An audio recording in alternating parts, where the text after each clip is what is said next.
Hai Om, Hai.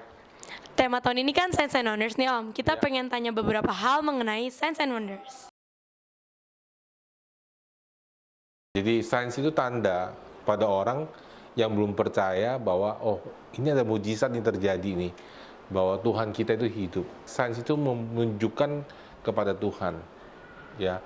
Wonder itu adalah sebuah kejadian yang membuat kita kayak wow, kok bisa seperti itu. Jadi itu sebabnya kita perlu masuk ke tema tahun ini Science and Wonder, karena gereja mula-mula di Kisah Para Rasul, mereka tuh benar-benar bisa ngalami Tuhan, kenal Tuhan itu karena Signs and Wonders.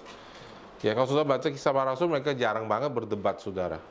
Ya, apa yang terjadi? Orang melihat orang lumpuh disembuhkan, orang buta melihat, dan orang mulai datang kepada Tuhan karena Signs and Wonders. Jadi, tanda dan mujizat itu adalah produk gereja utama untuk memenangkan jiwa-jiwa. Bahkan Yesus sendiri bilang, kamu pergi jangan semua bangsa muridku.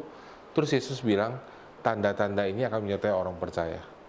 Mereka mengusir setan, mereka sembuhkan orang sakit, dan mereka minum racun maupun mereka tidak akan berbahaya buat mereka. Jadi, semua itu yang membuat orang-orang pada gereja mula-mula itu datang ke gereja, karena melihat signs and wonders itu.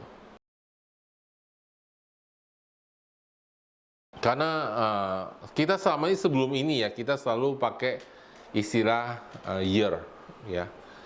Tapi sebenarnya hati saya itu merasa ada yang nggak serk gitu. Misalnya kita year of apostolic and prophetic, ya. Pernah dulu juga ada namanya year of discipleship. Setelah year-nya itu lewat, tahun itu lewat, kita harus ganti tema gitu. Rasanya apa yang kita temakan tuh bahkan belum sempet meresep di hati kita, gitu. Ya rasanya belum benar-benar kita lakukan. Lalu teman saya, Pastor Michael, ketemu saya, ngobrol sama saya, cerita satu gereja yang punya konsep bahwa ya kita nggak pakai year tapi season, musim, ya. Wah, pikiran saya langsung terbuka, benar, harusnya musim bukan tahun. Artinya saudara, ini adalah sebuah musim, dan musim itu bisa setahun, 2 tahun, 3 tahun, ya. Kenapa pakai musim? Karena musim itu terjadi sampai sesuatu itu menjadi budaya dalam hidup kita. Itu maunya kita, saudara. Itu sebab kita pakai istilah musim. Harapan saya, season yang baru ini, ya, di dalam season yang baru ini, ya, cara berpikir kita berubah.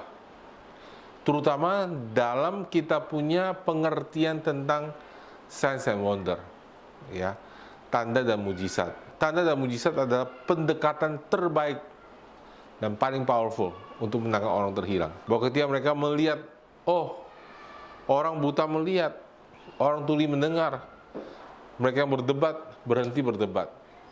Karena mereka melihat bahwa Allah itu ada. Harapan saya adalah sehingga season ini, Signs and Wonder itu jadi kayak kita tuh pola pikir kita. Jadi kita kalau lihat tanda mujizat, ya sewajarnya dan seharusnya. Kalau orang sakit datang ke gereja, kita doain untuk kesembuhan, itu sewajarnya dan seharusnya.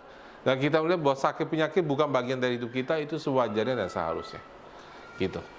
Oke, thank you Om. Ya, sama-sama ya, bye.